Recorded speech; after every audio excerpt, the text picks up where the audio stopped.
is Jehovah, God of creation. He is Jehovah, the God Almighty, the balm of Gilead, the rock of ages. He is Jehovah, the Lord that healeth thee. He is Jehovah, God of creation. He is Jehovah, the God Almighty, the balm of Gilead, the rock of ages. He is Jehovah, the Lord that healeth thee. Sing hallelujah, sing hallelujah, sing hallelujah, sing hallelujah. He is Jehovah, Lord God Almighty. He is Jehovah, the God that healeth thee. He is Jehovah, the God Almighty. He is Jehovah, the Lord that healeth thee. He is the great I am, the God of Abraham. He is Jehovah, the God that healeth thee. Sing hallelujah, sing hallelujah, sing hallelujah, sing hallelujah. He is Jehovah, Lord God Almighty. He is Jehovah, Lord that healeth. Jehovah Shalom, the God of peace I am, the God of Israel, the everlasting one. He is your righteousness, Jehovah Singing. Amen. He is Jehovah, the Lord that healeth thee. Hallelujah, sing hallelujah, sing hallelujah, sing hallelujah. He is Jehovah, the God Almighty. He is Jehovah, the God that healeth thee.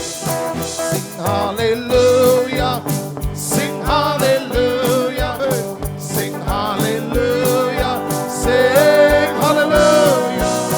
He is Jehovah, Lord God Almighty. He is Jehovah, the Lord that healeth thee. He is your provider, Jehovah Jireh, God of salvation, Lord of Messiah. The Son He sent to you, He testified of you. He is Jehovah, the God that healeth thee. Sing hallelujah, sing hallelujah, sing hallelujah, sing hallelujah. He is Jehovah, Lord God Almighty. He is Jehovah, the Lord that healeth thee. He is Jehovah, the God Almighty. He is Jehovah, the Lord that healeth thee. He is the great I am, the God of Abraham. He is Jehovah, the God that healeth thee. Sing hallelujah, sing hallelujah, sing hallelujah, sing hallelujah. He is Jehovah, the God Almighty. He is Jehovah, the Lord that healeth thee. Sing hallelujah, sing hallelujah, sing hallelujah. He is Jehovah, Lord God Almighty. He is Jehovah, the God that healeth thee. He is Jehovah, the Lord that healeth thee. He is Jehovah, the Lord that healeth thee. It's a joy and a privilege and a blessing to once again meet with you again before the throne of grace and to bring to you the Word of God. கிருபையின் சிங்காசனத்திற்கு முன்பாகவும் உங்களுக்கு முன்பாகவும் தேவனுடைய வார்த்தையை கொண்டு வரும்படியாக திரும்ப நான் பெற்ற இந்த ஸ்லாக்கியத்திற்காக நன்றியும் மகிழ்வும் கொள்கிறேன். Let's bow our heads in prayer. நாம் ஜெபிக்கும்படியாக தலைகளை தாழ்த்தி Let's seek the face of God. நாம் ஆண்டவருடைய முகத்தை நோக்கி பார்ப்போம். And we're going to invite the blessed Holy Spirit to give us understanding of the scripture. மேலான பரிசுத்த ஆவியானவர் நாம் வேத வார்த்தைகளை புரிந்து கொள்ளும்படியாக நமக்கு உதவி செய்வாராக. Let's pray. நாம் ஜெபிப்போம். Father in heaven, we come to you in Jesus' mighty name. பரலோகத்தில் இருக்கிற எங்கள் பிதாவே, உம்முடைய சமூகத்திலே இயேசு என்னும் வல்லமையுள்ள நாமத்தினாலே வருகிறோம். We give you thanks and praise for this wonderful opportunity you have given us to come boldly and to stand asking you for a fresh cleansing under the blood.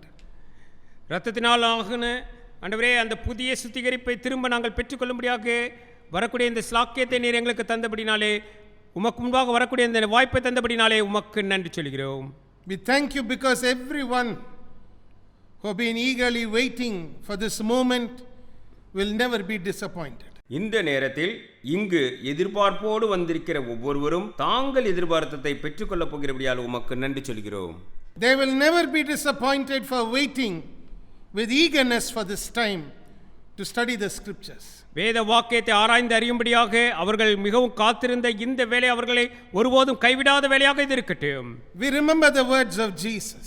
இயேசுவின் வார்த்தைகளை இந்த வேளையிலே நினைவு கூர்க்கிறோம். We remember what he said, search the scriptures for in them you have life.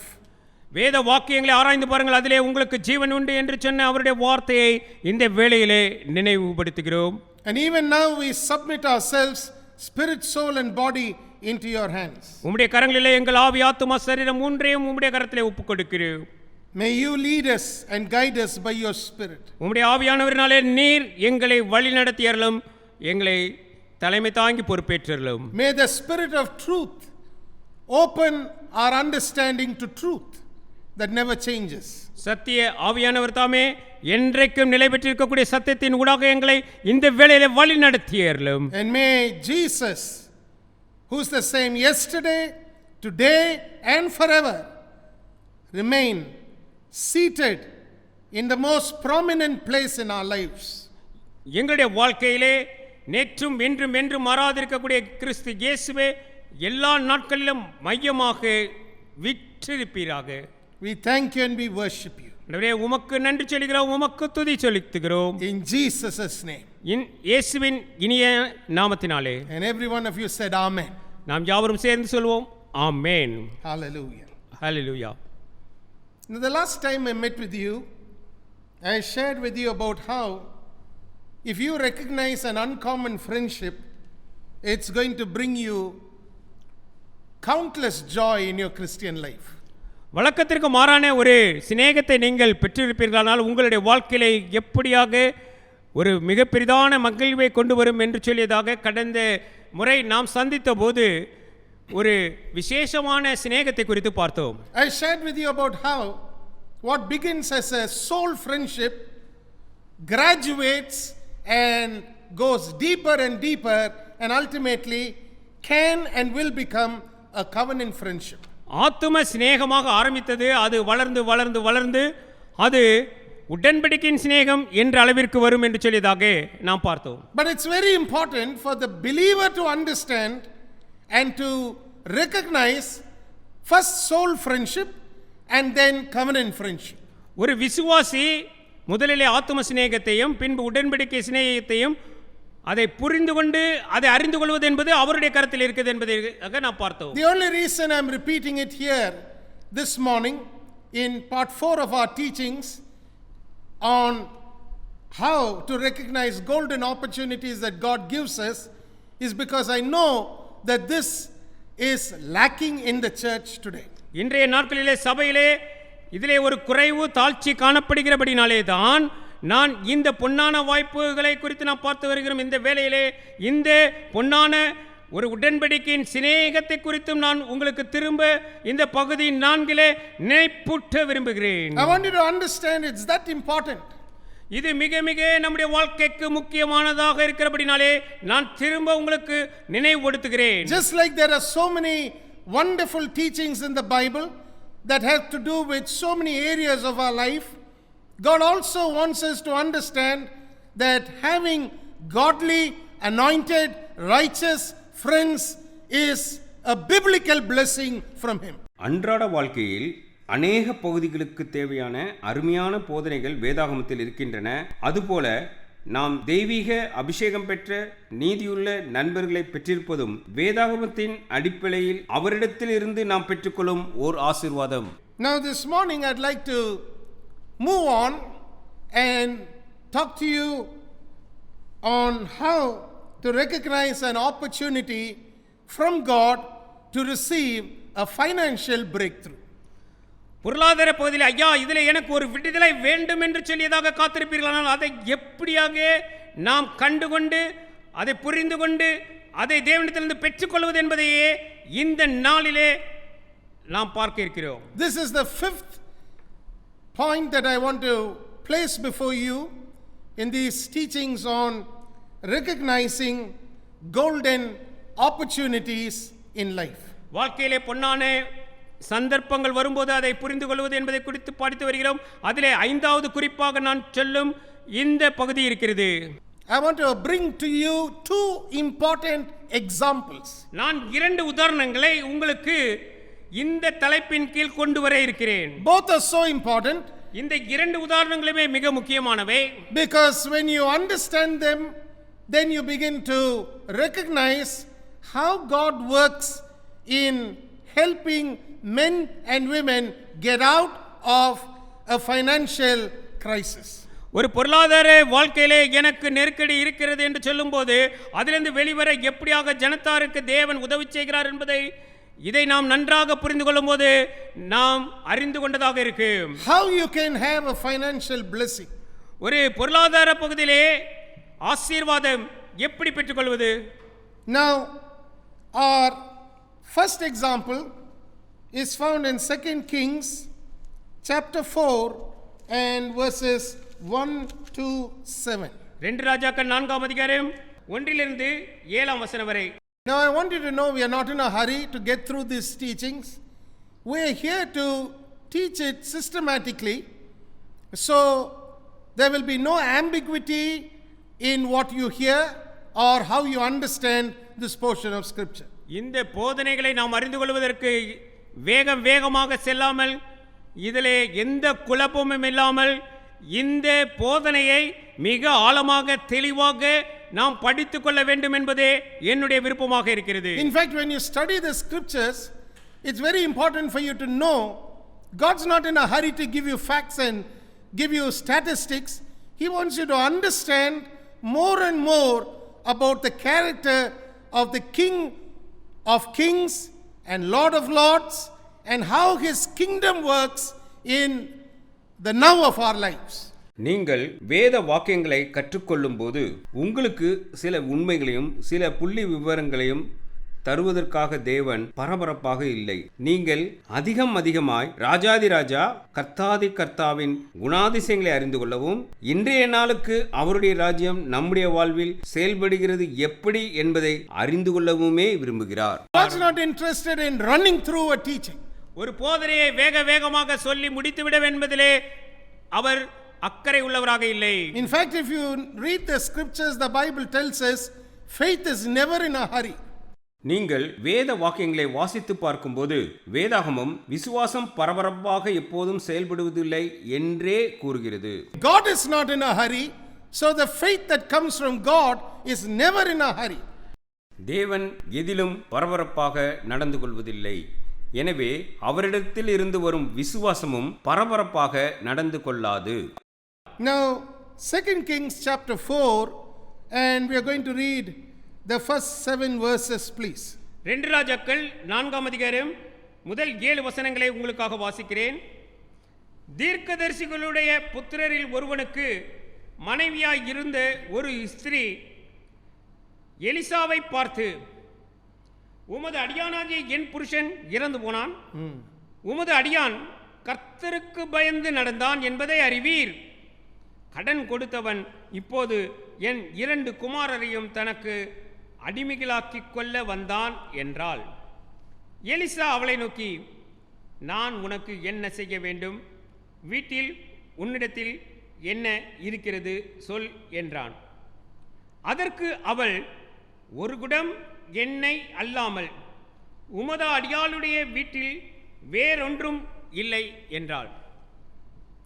அப்பொழுது அவன், நீ போய் உன்னுடைய அயல் வீட்டுக்காரர் எல்லாரிடத்திலும் அநேகம் வெறும் பாத்திரங்களை கேட்டு வாங்கி உள்ளே போய் உன் பிள்ளைகளுடன் உள்ளே நின்று கதவை பூட்டி அந்த பாத்திரங்கள் எல்லாவற்றிலும் வார்த்து நிறைந்ததை ஒரு பக்கத்தில் வை என்றான். அவள் அவனிடத்திலிருந்து போய் தன் பிள்ளைகளுடன் கதவை பூட்டிக் கொண்டு இவர்கள் பாத்திரங்களை அவளிடத்தில் கொடுக்க அவள் அவைகளில் வார்த்தாள். அந்த பாத்திரங்கள் நிறைந்த பின் அவள் தன் மகன் ஒருவனை நோக்கி, இன்னும் ஒரு பாத்திரம் கொண்டு வா என்றாள். அதற்கு அவன், வேறே பாத்திரம் இல்லை என்றான். அப்பொழுது எண்ணெய் நின்று போயிற்று. அவள் போய் தேவனுடைய மனுஷனுக்கு அதை அறிவித்தாள். அப்பொழுது அவன், நீ போய் அந்த எண்ணெயை விற்று உன் கடனை தீர்த்து மீந்ததை கொண்டு நீயும் உன் பிள்ளைகளும் ஜீவனம் பண்ணுங்கள் என்றான். Now, I'm going to take this teaching step by step so you understand that financial pressure is never a pleasant affair. நான் இந்த போதனையை மிக படிப்படியாக எடுத்து செல்ல விரும்புகிறேன். ஏனென்றால் பொருளாதார ரீதியிலே நாம் பெறுகிற நெருக்கடி நமக்கு மனதிற்கு மகிழ்ச்சியான ஒரு நிகழ்ச்சியாக இல்லை என்பதை அறிந்திருக்க வேண்டும். Financial pressure is something that troubles not only the believer, but God is interested in the believer recognizing an opportunity to get out of it at the earliest. பொருளாதார நெருக்கடி விசுவாசிக்கு தொல்லையாக இருக்கிறது. ஆனால் தேவன் விசுவாசியிடம் எதிர்பார்ப்பது அவனுக்கு முன்பாக வரும் ஏதேனும் ஒரு சந்தர்ப்பத்தை பயன்படுத்தி எப்படியாவது அச்சூழலில் இருந்து சீக்கிரத்தில் வெளிவர வேண்டும். இதிலேயே அவர் அக்கறையுள்ளவராக இருக்கிறார். So the first verse tells us the woman was a wife of the sons of the prophets. ஒரு தீர்க்கதரிசியின் மனைவியாக இந்த பெண்மணி இருந்தாள் என்று முதல் வசனம் நமக்கு கற்றுக் கொடுக்கிறது. What it's trying to communicate to us is the fact that financial crisis can hit anybody. பொருளாதார நெருக்கடி என்பது யாருக்கானாலும் வரலாம் என்பதையே இந்த முதல் வசனம் நமக்கு எடுத்து காட்டுகிறது. Now the woman who comes to Elisha tells Elisha, my husband is dead. You know that he feared God, but the creditors have come to take unto him my 2 sons to be bond men. அந்த பெண்மணி எலிசாவை பார்த்து, உமது அடியானாகிய என் புருஷன் இறந்து போனான், உமது அடியான் கர்த்தருக்கு பயந்து நடந்தான் என்பதை அறிவீர். கடன் கொடுத்தவன் இப்போது என் 2 குமாரரையும் தனக்கு அடிமைகளாக்கிக் கொள்ள வந்தான் என்றாள். I want you to notice that financial crisis can come to those who fear the Lord. கர்த்தருக்கு பயப்படுகிற பயம் உள்ளவர்களுக்கும் கூட பொருளாதார நெருக்கடி வரும் என்பதை நீங்கள் அறிந்து கொள்ள வேண்டும். It's wrong for you to assume that financial crisis will never touch a man who fears the Lord. கர்த்தருக்கு பயப்படுகிற பயம் இருக்கிற மனிதனுக்கு பொருளாதார நெருக்கடி ஒருபோது நெருங்கி வராது என்று சொல்லி நீங்கள் அப்படியாக இருந்துவிடக் கூடாது. That's the first point. இதுதான் நான் சொல்ல வரும் முதல் விவரம்.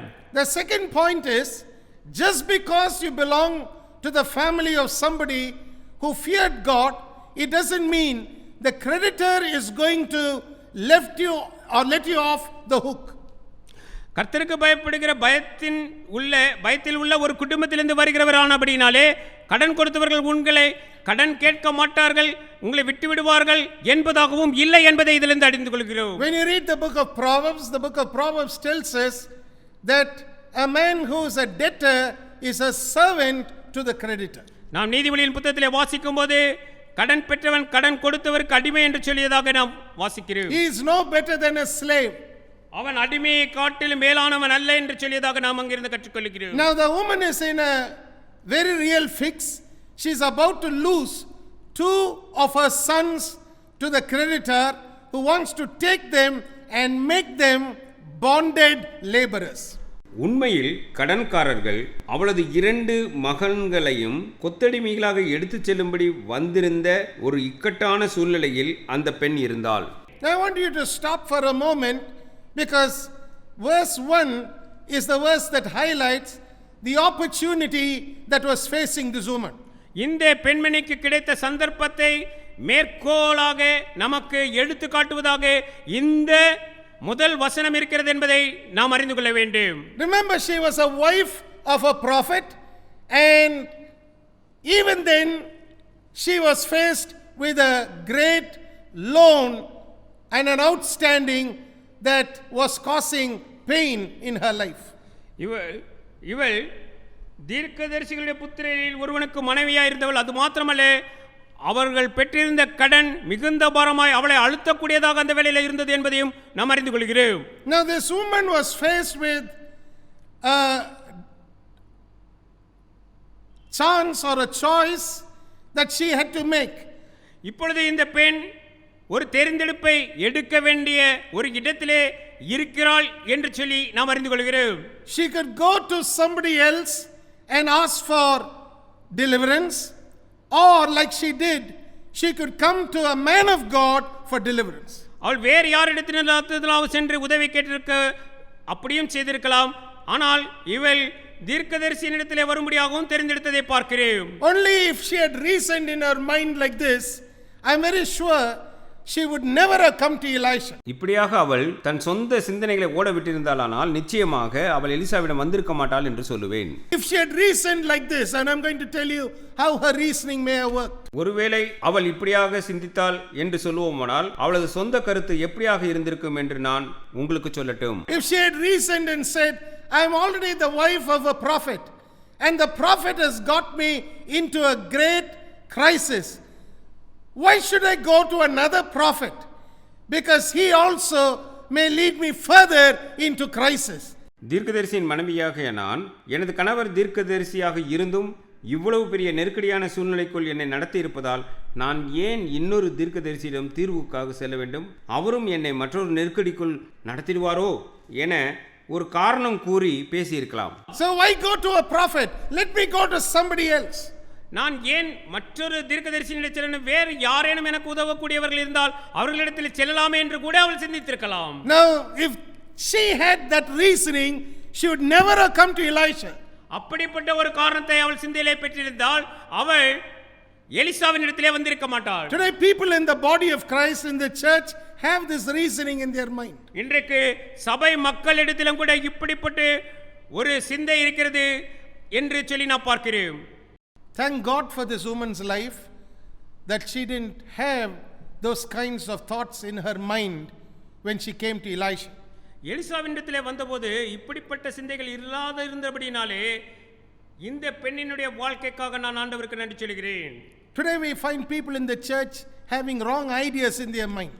இன்றைக்கு சபை மக்களிடத்திலே இப்படி ஒரு தவறான ஒரு சிந்தை இருக்கிறது என்பதை நான் காண்கிறேன். They let their reasoning defeat them from receiving the solution that God has to get out of financial crisis. அவர்களுடைய பொருளாதார நெருக்கடியிலிருந்து வெளிவருவதற்கு தேவன் தாமே வைத்திருக்க தீர்வை பெற்றுக்கொள்ளாமல் போவதற்கு தாங்கள் அவர்கள் பெற்றிருக்கக்கூடிய அந்த கருத்துக்கள் சொந்த கருத்துக்கள் தான் தடையா இருக்கின்றன. Now look at what Elisha tells the woman. இங்கே எலிசா அந்த பெண்மணியை பார்த்து என்ன சொல்லுகிறார் என்று சொல்லி பாருங்கள். He asks her, what do you have in your house? And she says, nothing but a pot of oil. அவர் உன் வீட்டில் என்ன இருக்கிறது என்று கேட்கிறார். அதற்கு அவள் குடத்தில் கொஞ்சம் எண்ணெய் அல்லாமல் வேறு ஒன்றும் இல்லை என்றாள். And now the prophet goes on to give her a definite command. He tells her, go and borrow empty vessels, bring them in and do something in your house. And I'm going to tell you the 3 things he tells her to do. அங்கே Elisha என்ன செய்ய வேண்டும் என்று சொல்லி சொன்ன 3 விவரங்களை நான் உங்களுக்கு சொல்லப் போகிறேன். ஆனால் அதற்கு முன்பு அவர் அந்த பெண்மணியிடத்திலே நீ வெறும் பாத்திரங்களை கேட்டு வாங்கி கொண்டு வா என்று சொன்னார். He tells her to go and shut the door upon her and her sons. அவளுடைய பிள்ளைகளுடைய வீட்டின் கதவை பூட்டி உள்ளே வா என்று சொன்னார். I want you to understand that lockdowns are not new to the God of Israel. இஸ்ரவேலின் தேவனுக்கு லாக்டவுன் என்பது ஒன்றும் புதிதானது அல்ல என்பதை நீங்கள் புரிந்து கொள்ள வேண்டும் என நான் விரும்புகிறேன். He accomplishes some of the greatest miracles during lockdowns. Lockdown காலங்களிலேயே மிகப்பெரிய அற்புதங்களை அவர் நிறைவேற்றுகிறார். In fact, the very institution of the Passover came into operation during a lockdown. பஸ்காவின் ஆசரிப்பு ஒரு கதவு அடைக்கப்பட்ட நாட்களிலே தான் நடந்தது அல்லது ஆரம்பித்து வைக்கப்பட்டது என்று சொல்லி அறிந்து கொள்ளுங்கள். Now the woman was being told to go and shut the door on herself and her sons. That means they were asked to separate themselves and stay at home and see a miracle unfold before their eyes. அவருடைய கண்களுக்கு முன்பாக ஒரு அற்புதம் தோன்றுவதை அந்த வீட்டிற்குள்ளே அவளும் அவளுடைய பிள்ளைகளும் சென்று தனித்தனியே நின்று அவர்கள் கதவை பூட்டிக் கொண்டு நின்று அதை காண வேண்டும் என்பதாக அவளுக்கு சொல்லப்பட்டது. Number 1, shut the door. Number 2, pour from what you have into those empty vessels. 1, போய் கதவை பூட்டு. 2, உன்னிடம் உள்ளதை அந்த காலியான பாத்திரங்கள் எல்லாவற்றிலும் ஊற்று என்பது. And number 3, she was asked to set aside every vessel that was full. மூன்றாவது அவளுக்கு சொல்லப்பட்டது நிறைந்ததை ஒரு பக்கத்தில் வை என்று சொல்லப்பட்டது. Now Elisha made her do 3 things first before he would tell her what to do next.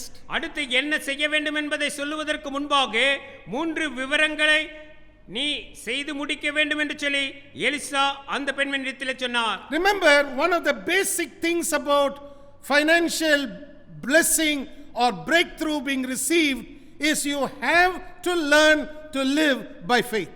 நீங்கள் விசுவாசத்தினாலே வாழ பழகிக்கொள்ள வேண்டும். உங்களுக்குரிய பொருளாதார ஆசீர்வாதம் அல்லது பொருளாதார விடுதலை வருவதற்கு முன்பாக You can't let doubt enter your mind and make reasoning the only way for you to receive things in your life. உங்களுடைய வாழ்க்கையிலே பெற்றுக்கொள்ள வேண்டியவைகளை பெற்றுக்கொள்ளாதபடிக்கு நீங்கள் சந்தேகத்திற்கு இடம் கொடுக்க கூடாது. உங்களுடைய சொந்த சிந்தைகளுக்கு காரணங்களுக்கு இடம் கொடுக்க கூடாது. So in verses 5, 6, the Bible tells us she followed the instructions that the man of God gave her.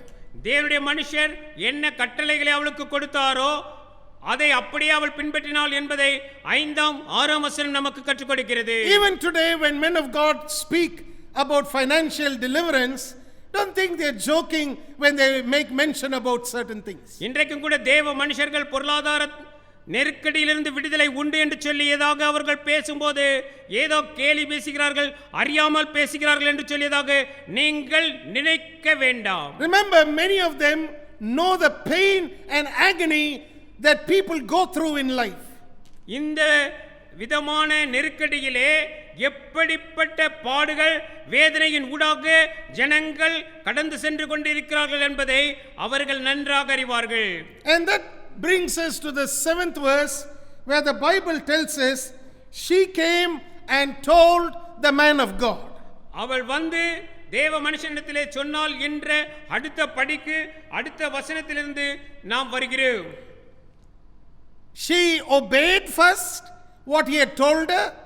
Now she comes back to him and tells him everything what you said has happened.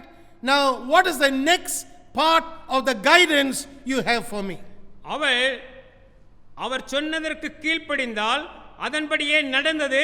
அது நடந்து முடிந்தவுடன் நிறைந்து விட்டது என்று சொல்லியதாக அவள் வெளியே வந்து அடுத்து நான் என்ன செய்ய நீர் கட்டளையிடுகிறீர் என்று சொல்லி கேட்க வந்தாள். Now listen very carefully.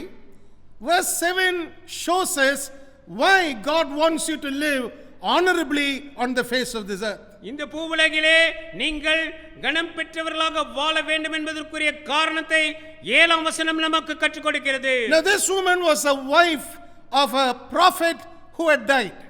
இந்த பெண்மணி மரித்த ஒரு தீர்க்கதரிசியின் மனைவியாக இருக்கிறாள் என்று சொல்லி நாம் அறிந்திருக்கிறோம். The testimony of that man was not going to be marred by something foolish that this woman would do. இந்த பெண்மணி செய்கிற மூடத்தனத்தினாலே அந்த தீர்க்கதரிசி அவர் சம்பாதித்து வைத்திருந்த கணம் அது ஒருபோதும் இழந்து போகாது என்று சொல்லி அறிந்து கொள்ளுங்கள். Now Elisha is giving her a very direct threefold command as the next part of guidance. அடுத்து தன்னுடைய கட்டளையின் பகுதிகளாக 3 மடங்கு உள்ள கட்டளைகளை எலிசா இந்த பெண்மணிக்கு கொடுப்பதை நாம் பார்க்கிறோம். The first thing he says is go and sell the oil. நீ சென்று இந்த எண்ணெயை விற்றுவிடு. That's the first instruction he gives her. அதுதான் அவளுக்கு முதலிலே அவர் கொடுத்த கட்டளை. I want you to understand what this means to you and me today if you are going through a financial crisis. நீங்கள் பொருளாதார நெருக்கடியிலே சென்று கொண்டிருக்கிறேன் என்று சொல்வீர்களானால் உங்களுக்கும் எனக்கும் வருகிற இந்த கட்டளையின் அர்த்தம் தான் என்ன என்று நான் உங்களுக்கு சொல்லட்டும். First take the word go. போ என்று சொல்லி இருக்கிறதே அந்த வார்த்தையினுடைய அர்த்தத்தை நாம் பார்ப்போம். I want you to circle that word in your Bible. வேதாகமத்திலே போய் என்று இருக்கிறதே அதை அடிக்கோடிட்டுக் கொள்ளுங்கள். That means God wants you to move in the right direction when you have a financial crisis. நீங்கள் பொருளாதார நெருக்கடியிலே இருக்கும்போது சரியான திசையிலே நீங்கள் செல்கிறீர்களா என்பதாக இருக்க வேண்டும் என்பதே இதனுடைய அர்த்தம். He wants you to take along with you as you go everything that has brought fulfillment in your life and place it before people who don't have that fulfillment. வாழ்க்கையில் உங்களுக்கு நிறைவை அளித்த அனைத்தையும் நீங்கள் உங்களுடன் கொண்டு வந்து அந்தவித நிறைவு இல்லாதவர்களுக்கு தர வேண்டும் என விரும்புகிறார். He doesn't want you to go to people who already have full oil cans in their house. என்னுடைய வீட்டிலே குடங்கள் நிரம்பி எண்ணெய் இருக்கிறது என்பவர்களிடத்திலே நீங்கள் செல்லும்படியாக அவர் விரும்பவில்லை. He wants you to go and find people who are having empty oil cans in their house and to share with them from the fullness he has placed in your life. உங்களுடைய வாழ்க்கையிலே அவர் கொடுத்திருக்கிற நிறைவுகளை வீட்டிலே அந்த குடங்கள் நிறையாது இருக்கக்கூடியவர்களிடத்திலே சென்று உங்கள் நிறைவினை பகிர்ந்து கொள்ள வேண்டும் என்று சொல்லி விரும்புகிறார். In this context it's the word oil.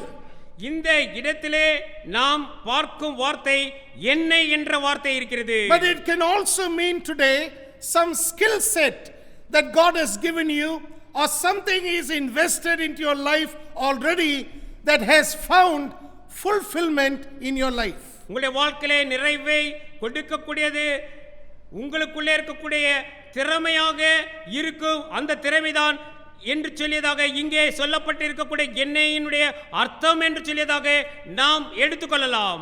Go and sell. That means place a price on what you have and never think that something was given to you to be just considered of no value. உங்களிடத்தில் ஏற்கனவே கொடுக்கப்பட்டதற்கு மதிப்பில்லை என்று சொல்லி நீங்கள் யோசிக்காமல் அதை கொண்டு சென்று விற்று நீங்கள் ஆதாயம் பெற்றுக் கொள்ளலாம். Remember, this woman was not an oil merchant. நீங்கள் நன்றாக புரிந்து கொள்ளுங்கள், இந்த பெண் எந்த விதத்திலும் ஒரு எண்ணெய் வியாபாரி அல்ல. She had no background in selling oil. அவளுக்கு எண்ணெய் விற்பது என்றால் என்ன என்றே தெரியாதவள் அவள். But God can take you to a place where you have no background and help you bring forth what you have, share its value, and people are going to treat that with value. ஆனால் தேவன் நீங்கள் முன்பு சென்றிராத இடத்திற்கு சென்று உங்களிடத்தில் என்ன இருக்கிறதோ அதை வெளிக்கொண்டு வர உதவி செய்து அதை பகிர்ந்து கொள்ளும்போது ஜனங்கள் அதை மதிப்பானதாக எடுத்துக்கொள்வார்கள். Because what you have as a full blessing may not exist in some people's life in fullness. நீங்கள் நிறைவாக பெற்றிருக்கக்கூடிய ஆசீர்வாதமானது மற்றவர்களிடத்திலே முழுமையானதாக இல்லாததாக ஒருவேளை இருக்கலாம். But it's crucial for you to first go. ஆனால் இதிலே மிக மிக முக்கியமாக நிறைவேற வேண்டியது நீங்கள் போக வேண்டும். That means lockdowns will not exist for eternity. நித்தியத்திற்கு என்று கதவடைப்பு எந்த காலத்திலும் கிடையாது என்பதை அறிந்து கொள்ளுங்கள். Situations of lockdowns will always be a temporary situation. நாம் பார்க்கிற கதவடைப்பு கூடிய சூழ்நிலைகள் அவைகள் எல்லாம் தற்காலிகமான சூழ்நிலைகள் தானேயாக இருக்கிறது. But a time will come when the door is open. ஆனால் கதவுகள் திறக்கப்படும் வேளை நிச்சயமாக வரும். That's what the Bible tells us that God speaks about in Revelation chapter 3. இதை குறித்து தான் வெளிப்படுத்தல் 3ஆம் அதிகாரத்திலே வேதாகமம் நமக்கு சொல்லிக் கொடுக்கிறது. He looks at the believer and says, I have placed before you an open door. It's not shut any longer because you have little strength. You have not denied my name. The door is open for you, but it's up to you to take the first step and put it into the open door and move into the open way I have opened up for you. உனக்கு முன்பாக ஒரு திறந்த வாசலை வைக்கிறேன், என் நாமத்தினை நீ மறுதலிக்காதபடிக்கு உனக்கு கொஞ்சம் பலன் இருக்கிறபடியால் உனக்கு முன்பாக இருக்கக்கூடிய கதவு இன்னும் அடைபடவில்லை. ஆனால் நீதான் அந்த திறந்திருக்கும் வாசலுக்குள் பிரவேசித்து அதற்குள் இருக்கக்கூடியதை பெற்றுக்கொள்ள முதலடியை எடுத்து வைக்க வேண்டும். Number 2, he tells her one of the most important keys to living the life of an overcomer. ஒரு மேற்கொள்கிறவன் எப்படி வாழ வேண்டும் என்பதற்குரிய திறவுகோலை இரண்டாவது குறிப்பாக அவர் சொல்லுகிறார். He says the second thing you have to do is pay your debt. அடுத்து அவர் சொல்லித் தருவது உன் கடனை தீர்த்து என்று சொல்லித் தருகிறார். He is not asking her to go and claim she is bankrupt. அவர் அவளை திவாலாகிவிட்டேன் என்று சொல்லவில்லை. He doesn't tell her go to the court and declare you are bankrupt. நீதிமன்றத்திற்கு சென்று கடன் தீர்க்க முடியவில்லை என்று அறிவிப்பு வெளியிடவும் சொல்லவில்லை. He doesn't give her that as a key to living the overcoming life. நீ மேற்கொள்ளும் வாழ்க்கை வாழ்வதற்குரிய திறவுகோல் இதுதான் என்றதாக அவர் சொல்லித் தரவில்லை. He is reminding her if you have a debt then you have to repay that debt. நீ கடன் என்று ஒன்றை பெற்றிருந்தால் அந்த கடனை செலுத்தி தீர்க்க வேண்டும் என்று தான் அவர் சொல்லிக் கொடுத்தார். Now he is giving her the key to coming out of debt. நீ எப்படியாக கடனிலிருந்து வெளியே வருவது என்பதற்குரிய திறவுகோலை அவர் கொடுக்கிறார். First you must know that you have to go. Number 2, you must know that you must value what God has given you. Number 3, you have to repay your debt. முதலிலே நீ வெளியே போக கற்று இருக்க வேண்டும். அடுத்து உன்னிடத்திலே என்ன இருக்கிறதோ அதற்கு மதிப்பளிக்கிறவர்களிடத்திலே சென்று அதை மதிப்பாக்க வேண்டும். அடுத்து உனக்குரிய கடனை தீர்க்க நீ கற்று அறிந்திருக்க வேண்டும். It will be shocking to you to know that there are many people in the church today who know they have a debt but they don't know the exact amount they owe a creditor. ஒரு கடனாளிக்கு நான் இன்னும் எவ்வளவு செலுத்த வேண்டும் என்பதை இன்றைக்கு சபை மக்களில் அநேகர் அறியாதவர்களாய் இருக்கிறார்கள் என்பதே மிக சோகமான ஒரு செய்தியாக இந்த வேளையிலே இருக்கிறது. Remember, if you want to get out of debt, you must know exactly how much you owe a creditor. நீங்கள் கடனிலிருந்து வெளியே வர வேண்டும் என்று சொல்லி நினைப்பீர்களானால் நீங்கள் எவ்வளவு கடன் நான் பெற்றிருக்கிறேன், இப்பொழுது எவ்வளவு செலுத்த வேண்டும் என்பதை அறிந்திருக்க வேண்டும். Because unless you know how much debt you owe, you will not know to what extent you can sell the oil for. நீங்கள் எவ்வளவு கடனை பெற்றிருக்கிறீர்கள் என்று சொல்லியதாக தெரிந்திருந்தால்தான் எவ்வளவு எண்ணெயை விற்று அதற்கு சமமாக நான் அதற்கு மேலாக நான் வெளியே வர முடியும் என்பதை அறிய முடியும். You cannot understand how much value the oil must be that you are prepared to sell for if you don't know the exact amount of debt you owe the creditor. நீங்கள் கடனாளிக்கு எவ்வளவு கடன் திருப்பி செலுத்த வேண்டும் என்பதை அறியாத வரைக்கும் நீங்கள் எவ்வளவு மதிப்புள்ள எண்ணெயை விற்று எவ்வளவு மதிப்பை நான் பெற்று அந்த கடனை அடைக்க முடியும் என்ற உண்மையையும் அறியாதவர்களாகவே இருப்பீர்கள். That's the reason why he is connecting the first instruction with the second instruction. இதனால் தான் அவர் சொல்லும் முதல் கட்டளையை இரண்டாவது கட்டளையோடு கூட இணைக்கிறார். And then he tells her, live thou and thy children of the rest. அதனால் தான் அடுத்து நீயும் உன் பிள்ளைகளும் மீந்ததை கொண்டு ஜீவனம் பண்ணுங்கள் என்று சொல்கிறார். In other words, what he was telling her is, once you have sold the oil for a good rate, then you will have excess in your hand for you and your children to live off the rest.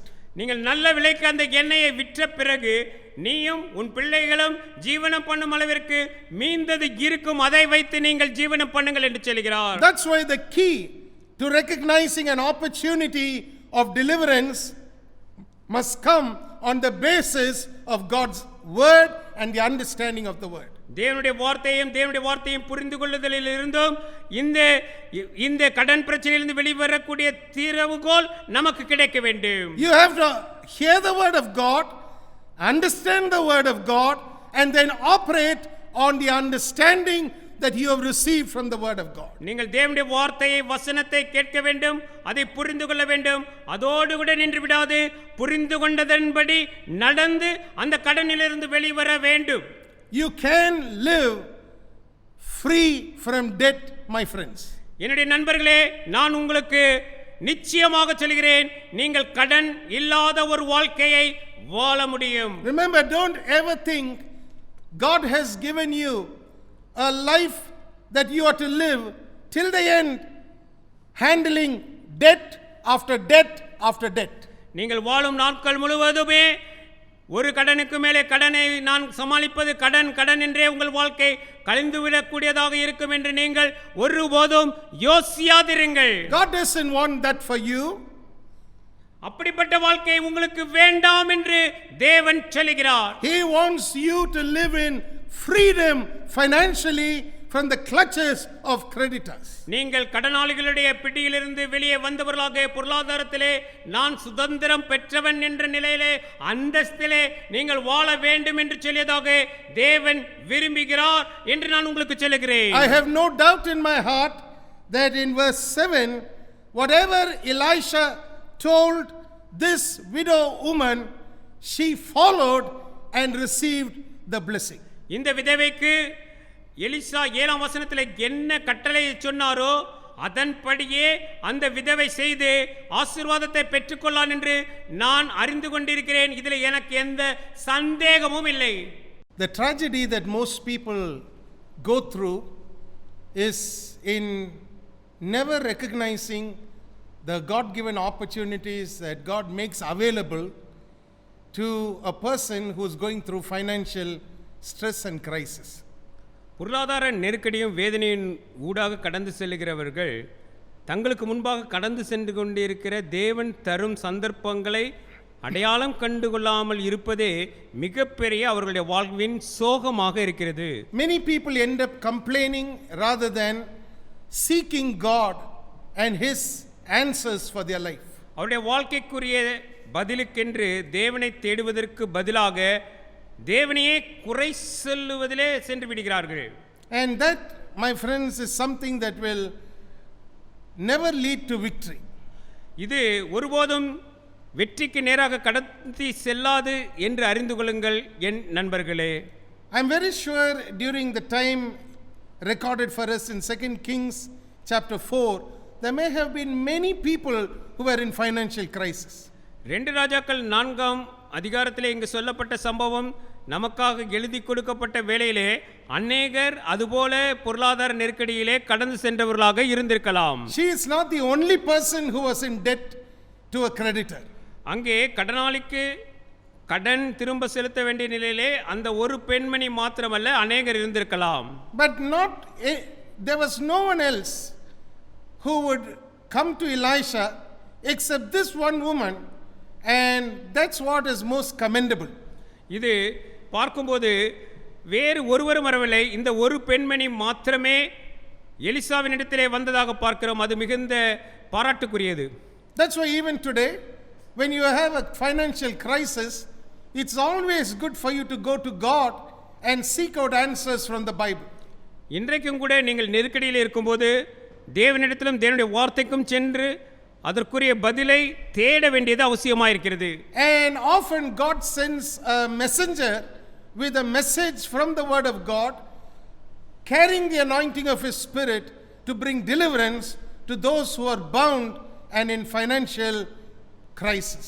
பொருளாதார நெருக்கடியிலே கட்டுண்டவர்களாக இருக்கிறவர்களை விடுவிக்கும்படியாக வேண்டிய தீர்வோடு கூட தேவன் தம்முடைய தாசர்களை தேவ வார்த்தையோடு கூட இந்த நாளிலும் அனுப்பி கொண்டிருக்கிறார். Very important for you to understand that God wants his children delivered. என் பிள்ளைகள் விடுதலை பெற வேண்டும் என்பது தேவனுடைய அலாதி விருப்பமாயிருக்கிறது. And that's why this Bible is talking to us about how a financial crisis in this woman's life led her out of the crisis and into victory. இவள் இருந்த பொருளாதார நெருக்கடியிலிருந்து எப்படியாக அவள் எலிசாவை சந்தித்து அந்த பொருளாதார நெருக்கடியிலிருந்து வெளியே வந்தாள் என்பதை குறித்து மிக தெளிவாக நமக்கு இங்கே வேதாகம் எழுதி கொடுத்திருக்கிறது. Now we are going to have another example that I'd like to share with you about, and I want you to know that it's very important for you to see how God has placed this particular truth for us in the Bible, not just in the life of an individual, but in the life of an entire nation. இது ஒரு தனிப்பட்ட மனிதருக்கல்ல, ஒரு தேசத்திற்கே பொருந்தும் என்று சொல்லும்படியாக இந்த சத்தியத்தை வேதாகமத்திலே வைத்து நாம் கற்றுக்கொள்ளும்படியாக மற்றொரு உதாரணத்தை தேவன் தந்திருக்கிறார். அதை குறித்து நாம் இப்பொழுது பார்க்கலாம். The first example had to do with an individual. The second example has to do with an entire nation. நாம் பார்த்த முதல் உதாரணம் ஒரு தனிப்பட்ட நபரை பொறுத்ததாக இருந்தது. நாம் இப்பொழுது பார்க்க போகிற உதாரணம் ஒரு முழு தேசத்தையும் குறிக்கிறதாக இருக்கிறது. Now it's very important for you to learn how God deals with individuals as well as how God deals with an entire church. தேவன் தனிப்பட்ட ஒரு நபரோடும் கூட இடைபடுகிறார், அதே வேளையிலே முழு சபையோடும் கூட தேவன் இடைபடுகிறார் என்பதையும் நீங்கள் அறிந்து கொள்ள வேண்டும். Remember, the people will be talking to you about, as I start this second example of how you can recognize an opportunity to get out of a financial crisis, has to do with the children of Israel. இஸ்ரவேல் தேசத்து ஜனங்கள் எப்படியாக பொருளாதார நெருக்கடியிலிருந்து வெளியே வந்தார்கள் என்பதை குறித்ததாக நாம் இந்த இரண்டாவது உதாரணத்திலிருந்து கற்றுக்கொள்ளலாம். That's why I told you it is not just with an individual, but also with the church at large, how God operates and how God wants his children to learn how to recognize the opportunity he gives them to get a financial breakthrough. நாம் ஒரு தனிப்பட்ட நபரோடு மட்டுமல்ல, தேவன் சபையாக அனைத்து ஜனங்களோடும் கூட அவர்கள் பொருளாதார நெருக்கடியிலிருந்து வெளிவர உதவ வல்லவர் என்பதையும் நாம் இந்த வேளையிலே பார்க்க இருக்கிறோம். Now this is an extensive lesson that we will learn, and I want you to understand the implications of what I'm going to share with you. நாம் மிக விரிவாக பார்க்க போகிற ஒரு படிப்பினை இது. இதனுடைய தாக்கம் மிக ஆழமாக நம்முடைய வாழ்க்கையில் இருக்க போகிறது. I'll have to take you back step by step so you understand the progression of how God leads the church from a crisis point into the victory he has ordained for them to enjoy in the financial sector. ஒரு பொருளாதார நிலையிலே பார்க்கும்போது தேவனுடைய சபையை எப்படியாக நெருக்கடி நிலை என்ற புள்ளியிலிருந்து அதை மிகவும் வெற்றி சிறந்த ஒரு சபையாக மாற்றுவதற்கு தேவன் எடுத்துச் செல்கிறார் என்பதை படிப்படியாக நாம் இந்த வேளையிலே படித்துக் கொள்ளப் போகிறோம். Now when you look at the way God led the children of Israel, you have to know that God brought the children of Israel out of the land of Egypt with great wealth. நீங்கள் தேவன் தாமே எப்படியாக இஸ்ரவேலின் பிள்ளைகளை எகிப்திலிருந்து மிகவும் பெரிய ஆஸ்திகளுடன் வெளியே கொண்டு வந்த விதத்தை பாருங்கள். The Bible has something to tell us about the way in which Israel came out of Egypt. எகிப்திலிருந்து வெளியே வரும்போது எப்படியாக வந்தது என்று சொல்லி திட்டமும் தெளிவுமாக இஸ்ரவேல் தேசத்து ஜனத்தாரை குறித்து வேதாகம் நமக்கு கற்றுக் கொடுக்கிறது. Psalm 105 and verse 37 shows us how God brought the children of Israel out of Egypt financially. பொருளாதார ரீதியிலும் தேவன் எப்படியாக இஸ்ரவேல் ஜனத்தாரை எகிப்திலிருந்து வெளியே கொண்டு வரும்போது அவர்களை நெருக்கடியிலிருந்து கொண்டு வந்தார் என்பதை 105ஆம் சங்கீதம் 37ஆம் வசனம் நமக்கு கற்றுக் கொடுக்கிறது. Not only that, the same verse tells us how in their physical health as well, God had done something spectacular to empower everybody to make the journey through the wilderness. அந்த வனாந்தரத்தின் ஊடாக நடந்து செல்லும் அந்த பிரயாண வேளையிலே அவர்களுடைய சரீரத்திலும் கூட தேவன் எப்படிப்பட்ட ஒரு அற்புதத்தை செய்தார், அவர்களோடு எப்படி இருந்து வழி நடத்தினார் என்பதை அதே வசனம் 37ஆம் வசனத்தின் பின்பாகம் நமக்கு சொல்கிறது. So Psalm 105 verse 37 talks about wealth and health wrapped up in one verse. சங்கீதம் 105:37 பொருளாதார ரீதியிலே எப்படிப்பட்ட ஒரு பெரிய விடுதலை, அதே வேளையில் சரீர பிரகாரமான ஒரு ஆரோக்கியத்தை தேவன் எப்படியாக தந்தார் என்ற இரண்டு விவரங்களையும் ஒரே வசனம் நமக்கு சொல்லுகிறது. Let me read to you from Psalm 105 and verse 37. சங்கீதம் 105:37 நான் உங்களுக்காக வாசிக்கட்டும். சங்கீதம் 105:37 அப்பொழுது அவர்களை வெள்ளியோடும் பொன்னோடும் புறப்பட பண்ணினார், அவர்கள் கோத்திரங்களில் பலவீனப்பட்டவன் ஒருவனும் இருந்ததில்லை.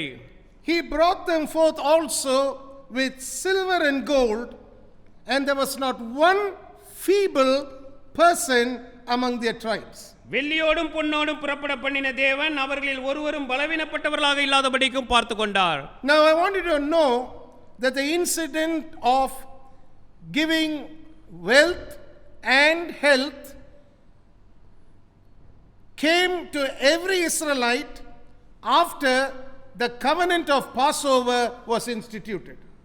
பஸ்காவின் உடன்படிக்கை அறிமுகம் செய்யப்பட்ட பிறகு இஸ்ரவேல் ஜனத்தாரோடு கூட இந்த பொருளாதார ரீதியிலே முன்னேற்றமும் ஆரோக்கியத்திலே பலமும் அவர்களுக்கு உண்டான அவர்களுடைய ஆசீர்வாதம் உண்டானதை நான் பார்க்கிறேன். I use the word covenant of Passover because the entire incident of the Passover was based on the shed blood of an innocent lamb.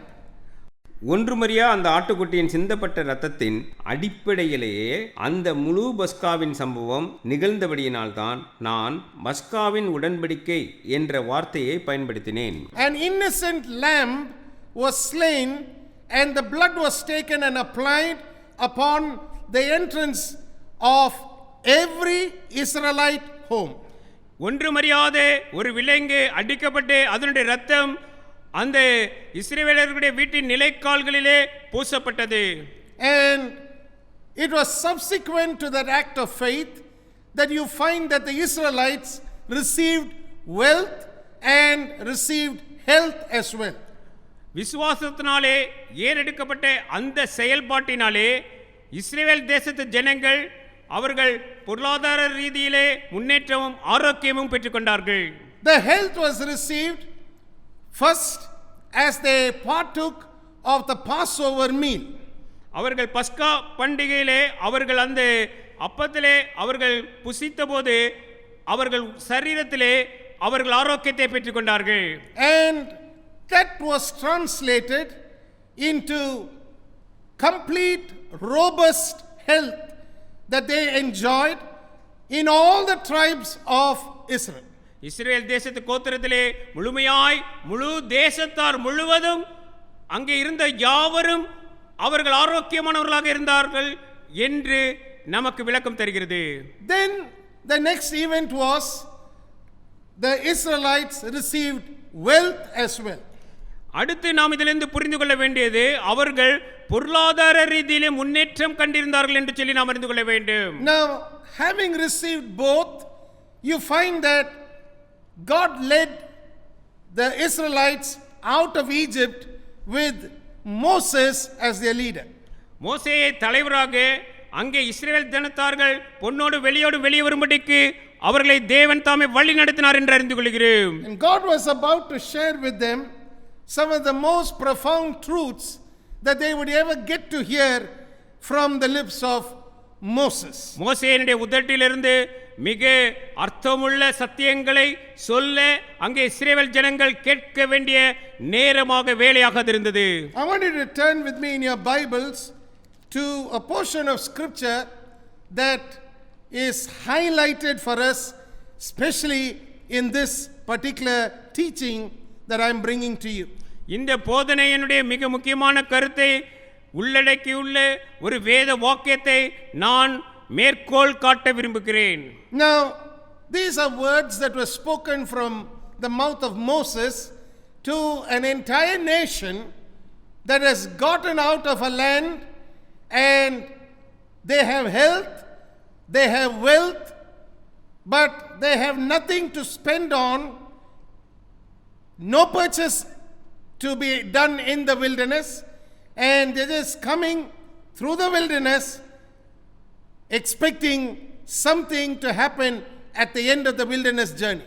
இந்த வனாந்தரத்தின் ஊடாக கடந்து செல்லும் இந்த வாழ்க்கையிலே அங்கே இருந்த இஸ்ரேல் தேசத்து ஜனங்கள் யாவரும் ஆரோக்கியமானவர்களும் பொருளாதாரத்திலே முன்னேறியவர்களாகவும் அதே வேளையிலே ஏதேனும் ஒன்றுக்காக செலவழிக்க வேண்டும் என்ற நிலையிலும் இல்லாதவர்களாக இருந்த அந்த வாழ்க்கை வாழ்ந்து கொண்டிருந்த போது மோசேயின் வாயிலிருந்து இந்த வார்த்தைகள் வெளிப்பட்டது என்று சொல்லி பார்க்கிறோம். Now, as they are being led in the wilderness, God provides for them wonderfully.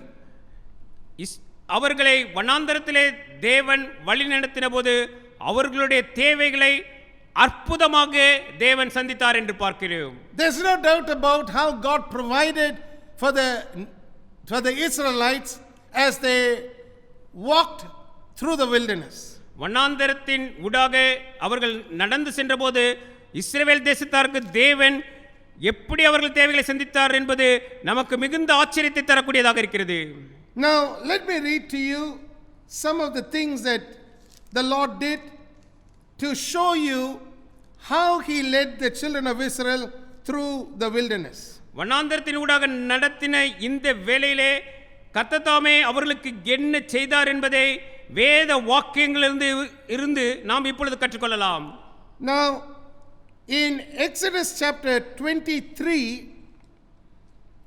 and Exodus chapter 23 verse 19 and 20, we read about how the Israelites were told something by Moses. மோசேயினாலே இஸ்ரவேல் தேசத்தாருக்கு அங்கே இப்படியாக செய்யுங்கள் என்று சொல்லியதானே ஒரு விவரம் சொல்லப்பட்டிருக்கிறது. யாத்ராகமம் 23ஆம் அதிகாரம் 19-20 வசனத்திலே. The first part of verse 19 and the entire verse 20. 19ஆம் வசனத்தின் முதற் பகுதியும் 20ஆம் வசனத்தின் முழு பகுதியையும் நான் உங்களுக்கு வாசிக்கட்டும். உன் நிலத்தில் முதல் விளைச்சல்களில் முதற்கனியை உன் தேவனாகிய கர்த்தருடைய ஆலயத்துக்கு கொண்டு வருவாயாக. வழியில் உன்னை காக்கிறதற்கும் நான் ஆயத்தம் பண்ணின ஸ்தானத்துக்கு உன்னை கொண்டு போய் சேர்க்கிறதற்கும் இதோ நான் ஒரு தூதனை உனக்கு முன்னே அனுப்புகிறேன். Now listen very carefully. The children of Israel were told that they were being taken to a prepared place. அவர்களுக்கென்று ஏற்கனவே ஆயத்தம் செய்யப்பட்ட இடத்திற்கு இஸ்ரவேல் தேசத்தார் அழைத்து செல்லப்படுகிறார்கள் என்று இஸ்ரவேலருக்கு சொல்லப்பட்டிருந்தது. I want you to understand that it was a God prepared place. நான் இன்னும் இப்படியாக சொல்லட்டும், அது தேவன் தாம் அவர்களுக்கென்று ஏற்படுத்தி இருந்த ஒரு ஆயத்தமாக்கப்பட்ட இடம். I want you to highlight that verse 20, and the place which it reads, the place which I have prepared. நான் ஆயத்தம் பண்ணின ஸ்தானத்துக்கு என்று சொல்லி இருக்கிறதே 20ஆம் வசனத்தின் 2வது வரியிலே, அதை அடிக்கோடிட்டுக் கொள்ளுங்கள். In the prepared place, God said there would be something called the house of the Lord your God. அங்கே ஆயத்தம் பண்ணின இடத்திலே உன்னுடைய கர்த்தராகிய தேவனுடைய இடம் என்று ஒரு தெரிந்தெடுக்கப்பட்ட இடம் இருக்கும் என்று சொல்லி தேவன் சொல்கிறார். Now you must understand that this is being spoken to people in the wilderness. நன்றாக நினைவிலே கொள்ளுங்கள், இந்த வார்த்தைகள் பேசப்பட்டது அது வனாந்தரத்திலே சஞ்சரித்துக் கொண்டிருந்த ஜனங்களிடத்திலே பேசப்பட்டது. In the wilderness, when this word was being spoken, the tent of the Lord also had not yet been erected. வனாந்தரத்திலே இந்த வார்த்தைகள் பேசப்படும் போது கர்த்தருடைய கூடாரம் என்பது கூட அந்த வேளையிலே அங்கே செய்யப்படவில்லை. It was in chapter 25 that you read that there would be a place called a sanctuary built for God. தேவனுக்கென்று பரிசுத்த ஸ்தலம் என்று சொல்லி ஒரு இடம் ஆயத்தமாக்கப்படும் என்று சொல்லியதானே விவரம் நமக்கு யாத்ராகமம் 25ஆம் அதிகாரத்திலே தான் சொல்ல நாம் கேட்கிறோம். You can highlight the verse 8 in chapter 25 for your understanding. உங்களுடைய புரிந்துகொள்ளுதலுக்காக யாத்ராகமம் 25ஆம் அதிகாரத்தின் 8ஆம் வசனத்தை கூட நீங்கள் அடிக்கோடிட்டுக் கொள்ளலாம். That's the first time the children of Israel getting to know that God was interested in having a place of his own amongst his people. அவருடைய ஜனத்திற்கு மத்தியிலே தான் வாசம் பண்ணும்படியாக ஒரு இடத்தை தெரிந்து கொள்ள வேண்டியதிலே தேவன் ஆர்வமாய் இருக்கிறார் என்பதை நாம் இந்த 8ஆம் வசனத்திலிருந்து அறிந்து கொள்கிறோம். The sanctuary would be a place that God would dwell in while the children of Israel journeyed through the wilderness. அந்த வனாந்தரத்தின் ஊடாக கடந்து செல்லும் வேளையிலே அந்த பரிசுத்த ஸ்தலத்தின் நடுவிலே கர்த்தர் தாமே வாசம் பண்ணுவார் என்பதை இஸ்ரேல் ஜனத்தார் அறிந்து கொண்டார்கள். Please keep this in mind because we're going to continue learning more of this in the next part of our teachings. நம்முடைய போதனையினுடைய அடுத்த பகுதியிலே இதன் தொடர்ச்சியை நாம் பார்க்க இருக்கிறோம். ஆகவே இதுவரைக்கும் நான் சொன்ன கருத்துக்களை தயவு செய்து நினைவிலே வைத்துக் கொள்ளுங்கள். It's important for you to keep a remembrance of what we are talking about so you understand the way in which God leads his church today. இன்றைக்கு தேவனுடைய சபை மக்களை தேவன் தாமே எப்படியாக நடத்தி வருகிறார் என்பதற்கு இந்த வார்த்தைகளை நீங்கள் புரிந்து கொள்வது அவசியமானதாக இருக்கிறது. We are going to pray and close. நாம் ஜெபித்து இந்த பகுதியை முடிக்கலாம். Let's bow our heads in a moment of prayer. நாம் ஜெபிக்கும்படி நம் தலைகளை தாழ்த்தி ஆண்டவரை நோக்கி பார்க்கலாம். Father, we give you thanks and praise because you are a God who leads us from glory to glory. மகிமையிலிருந்து மகிமைக்கு நேராக எங்களை நடத்துகிற தேவனாக நீர் இருக்கிறபடினாலே உமக்கு நன்றியையும் துதியையும் சொல்லுகிறோம் பிதாவே. We thank you because you have shown us that you are interested in individual lives as well as you are interested in the lives of the community of believers called the church. எங்கள் ஒவ்வொருவருடைய தனிப்பட்ட வாழ்விலும் அதே வேளையிலே ஒரு சமுதாயமாக ஒன்று கூடி வருகிற சபையின் வாழ்விலும் நீர் அக்கறை உள்ளவராக இருக்கிறீர் என்பதை இந்த வேளையில் நாங்கள் அறிந்து கொண்டபடினாலே உமக்கு நன்றி சொல்கிறோம். We honor you, O God, because you are in our midst this very moment. இந்த வேளையிலே நீர் எங்கள் மத்தியில் இருக்கிறபடினாலே உம்மை கனப்படுத்துகிறோம் அப்பா. We thank you for your blessed Holy Spirit who shows us step by step how you led your people from financial misery into great blessing. பொருளாதார நெருக்கடி என்னும் மிக சோகமான சூழ்நிலையிலிருந்து வெளியே கொண்டு வந்து அவர்களை ஒரு ஆசீர்வாதத்திற்குள்ளாக உம்முடைய ஜனத்தை எப்படியாக வழிநடத்தி சென்றீர் என்பதை படிப்படியாக மேலான பரிசுத்த ஆவியானவர் எங்களுக்கு கற்றுத் தந்து வருகிறபடினாலே உமக்கு நன்றி ஆண்டவரே. Thank you for alerting us on the possibilities that we have to live an overcoming life. மேற்கொண்ட ஒரு ஜீவியத்தை வாழ எங்களுக்கும் முடியும் சாத்தியம் என்பதை எங்களுக்கு இந்த வேளையிலே கற்று தந்தபடினாலே உமக்கு நன்றி ஆண்டவரே. We are grateful that your hand has never been short that it cannot save, nor your ear heavy that it cannot hear the cry of your people.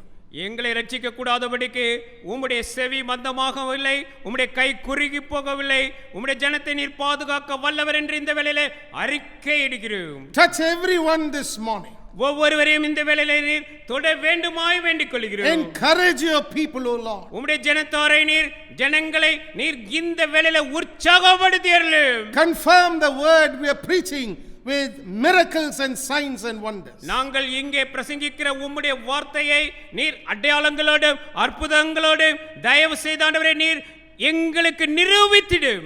Help them to know that you are not a God who condemns them, but you are a God who leads them out of condemnation into blessing.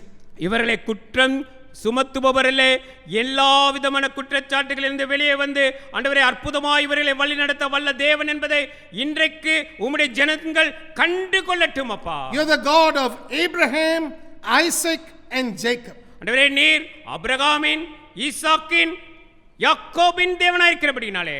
Thank you, Father, for being redeemer of your people. உம்முடைய ஜனங்களை மீட்டெடுக்கிற தேவனாக நீர் இருக்கிறபடினாலே உமக்கு நன்றி ஆண்டவரே. Thank you for honoring the faith of the faithful. ஆண்டவரே, உம்மை விசுவாசத்தோடு உண்மையோடு பின்பற்றுகிறவர்களின் விசுவாசத்தை கனப்படுத்துகிற தேவனாய் நீர் இருக்கிறபடினாலே உமக்கு நன்றி ஆண்டவரே. Thank you for granting your righteousness to those who put their trust in you, so they would be called the righteousness of God in Christ Jesus. கிறிஸ்து இயேசுவின் மூலமாக வருகிற நீதியை, தேவ நீதியை ஆண்டவரே உம்மிடத்திலே முழு நம்பிக்கை வைக்கிறவர்களுக்கு நீதியை தரிப்பிக்கிறபடினாலே உமக்கு நன்றி ஆண்டவரே. Father, we bless your name. ஆண்டவரே, உம்முடைய நாமத்தை மேலாக உயர்த்துகிறோம் அப்பா. We thank you, Lord, because you will do exceeding abundantly more than we could even ask or think. ஆண்டவரே, நாங்கள் கேட்கிறதற்கும் நினைக்கிறதற்கும் மேலாக நீர் எங்கள் மத்தியிலே இந்த வேளையிலே செயல்பட வல்லவராக இருக்கிறபடினாலே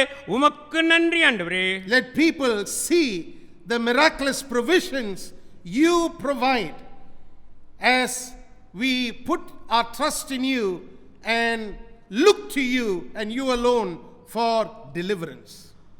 உம்மிலே நம்பிக்கை வைத்து உம்மை மாத்திரமே ஆண்டவரே விடுதலைக்காக நோக்கி இருக்கிறவர்களுக்கு ஆண்டவரே இயற்கைக்கு அப்பாற்பட்ட விதத்திலே அவர்களுடைய தேவைகள் எல்லாவற்றையும் நீர் சந்தித்து வருகிறபடினாலே உமக்கு நன்றி ஆண்டவரே. Let those who have given up hope receive hope this morning. ஆண்டவரே, அப்பா, நாங்கள் நம்பிக்கை இழந்து விட்டோம் என்று யாரேனும் இருப்பார்களானால் அவர்களுக்கு இந்த வேளையிலே நம்பிக்கை இந்த வேளையிலே நீர் தந்தரல வேண்டுமாய் வேண்டிக் கொள்கிறோம். Encourage them. ஆண்டவரே, அவர்களை உற்சாகப்படுத்தி அருளும். Strengthen them. அவர்களை பலப்படுத்தி அருளும் அப்பா. Make them come alive in their spirits to you. ஆண்டவரே, அவருடைய ஆவியிலே அவர்கள் ஜீவியம் பெற்று ஆண்டவரே உயிர் தெழுந்து வரட்டும் அப்பா. Oh, let them become alive to you. ஆண்டவரே, உம்மிலே ஆண்டவரே அவர்கள் ஜீவியம் பெற்றவர்களாக காணப்படட்டும். We pray that every household will be blessed, every individual will be blessed, and there will be no sorrow attached to your blessing. ஆண்டவரே, உம்முடைய ஆசீர்வாதத்தோடு கூட நீர் எந்த ஒரு குறைவையும் கவலையும் கூட்டாதபடி ஆண்டவரே ஒவ்வொரு தனிப்பட்ட நபரோடு ஒவ்வொரு குடும்பத்தாரோடும் கூட நீர் இந்த வேளையிலே ஆசீர்வதித்து அவர்களோடு கூட இடைப்பட வேண்டுமாய் ஜெபிக்கிறேன். May the dominion be upon your people, that they will not be dominated by any natural circumstance that will put them down. இயற்கையான எந்த ஒரு சூழ்நிலையும் அவர்கள் மேற்கொள்ளாதபடிக்கு உம்முடைய முழு ஆளுகைக்குள்ளாக உம்முடைய ஜனங்களை நீர் கொண்டு வந்து விடும் அப்பா. We give you thanks and praise. ஆண்டவரே, உமக்கே எல்லா துதியையும் நன்றியையும் சொல்லுகிறோம். And we know you will receive it from us, and so we thank you, Father. ஆண்டவரே, நீர் எங்களிடத்திலிருந்து பெற்றுக்கொள்கிறீர் என்பதை அறிந்து உமக்கு நன்றி சொல்லுகிறோம். உமக்கு துதியும் கனத்தையும் நாங்கள் செலுத்துகிறோம். Thank you, Father. உமக்கே நன்றி அப்பா. Thank you, God the Son. ஆண்டவரே, பிதாவாகிய தேவன் உமக்கு நன்றி சொல்லுகிறோம். And thank you, God the Holy Spirit. பரிசுத்த ஆவியானவர் உமக்கு நன்றி சொல்லுகிறோம். In Jesus' name. இயேசுவின் நாமத்தினாலே வேண்டிக் கொள்கிறோம். Amen. Amen. And amen. Amen. Hallelujah. May the blessing of God the Father, the blessing of God the Son, and the blessing of God the Holy Spirit rest and abide with each one of you, both now and until Jesus comes again. நம்முடைய ஆண்டவராகிய இயேசு கிறிஸ்துவின் கிருபையும் பிதாவாகிய தேவனின் அன்பும் தூய பரிசுத்த ஆவியானுடைய ஐக்கியமும் நம்மோடு கூட இன்றும் என்றும் இருப்பதாக. Amen and amen. Hallelujah. My friends, be of good cheer. மகிழ்ந்து களிகூருங்கள். என் God is in charge of your lives. தேவன் தாமே உங்கள் வாழ்க்கையிலே அவர் செயல்படுகிறவராக அதை பொறுப்பெடுத்தவராக இருக்கிறார். Be of good cheer. மகிழ்ந்து களிகூருங்கள். It doesn't matter how deep you are in a financial mess. God can always turn the entire situation around and bring you out of a financial mess and give you a message on how you can be a blessing in His hands. பொருளாதார ரீதியிலே ஐயா நான் இவ்வளவு தாழ்வுபட்டு இருக்கிறேன் என்ற நிலையிலே ஒருவேளை நான் இருக்கிறேன் என்று நீங்கள் சொல்லுகிறவர்களாக இருந்தால் இந்த நாளிலே உங்கள் பொருளாதார தாட்சி எப்படி நீங்கள் அதிலிருந்து வெளியே வரப்போகிறீர்கள் என்பதற்குரிய படிப்பினை தேவன் கொடுத்திருக்கிறார். அவர் தாமே உங்களை வெளியே கொண்டு வரப்போகிறார். God is no respecter of persons. மனிதரிடத்திலே பட்சபாதம் உள்ளவராக தேவன் ஒருபோதும் இருந்ததில்லை. God longs to see you put your trust in Him and to reveal His glory in your life. நீங்கள் அவரிலே நம்பிக்கை வைக்கும்போது அவருடைய மகிமை உங்கள் வாழ்வின் மூலமாக அவர் வெளிப்படுத்த அவர் எப்பொழுதும் சித்தமுள்ளவராக இருக்கிறார். Never forget what I shared with you a couple of weeks ago about how important it is for you to know that the one thing that hurts God the most is for His children to doubt Him. தன்னுடைய ஜனங்கள் தன்னை சந்தேகிப்பதே அவருக்கு மிகவும் பிடித்தமில்லாத ஒன்று என்று சொல்லி சில வாரங்களுக்கு முன்பு உள்ள போதனைகளை நான் உங்களுக்கு கற்றுக் கொடுத்ததை தயவு செய்து நினைவுக்கு கொண்டு வாருங்கள். You can doubt your doubts, but don't doubt God. நீங்கள் உங்கள் சந்தேகங்களை சந்தேகிக்கலாம், ஆனால் ஒருபோதும் தேவாதி தேவன் அவரை நீங்கள் ஒருபோதும் சந்தேகிக்க வேண்டாம். You can starve your doubts to death, but you can feed your faith and live. இன்னும் சொல்ல போனால் உங்களுடைய சந்தேகங்களுக்கு பட்டினி போட்டு அதை நீங்கள் கொன்று கூட விடலாம், ஆனால் ஆண்டவருடைய விசுவாசத்தை நீங்கள் போஷித்து அதிலே மேலும் மேலும் வளருகிறவர்களாகுங்கள். God bless you. தேவன் தாமே உங்களை ஆசீர்வதிப்பாராக. Amen. ஆமென். என்னில்லடங்கா ஸ்தோத்திரம் தேவா என்றென்றும் நான் பாடுவேன். என்னில்லடங்கா ஸ்தோத்திரம் தேவா என்றென்றும் நான் பாடுவேன். இந்நாள் வரை என் வாழ்விலே வரை என் வாழ்விலே நீ செய்த நன்மைக்கே என்னில்லடங்கா ஸ்தோத்திரம் தேவா என்றென்றும் நான்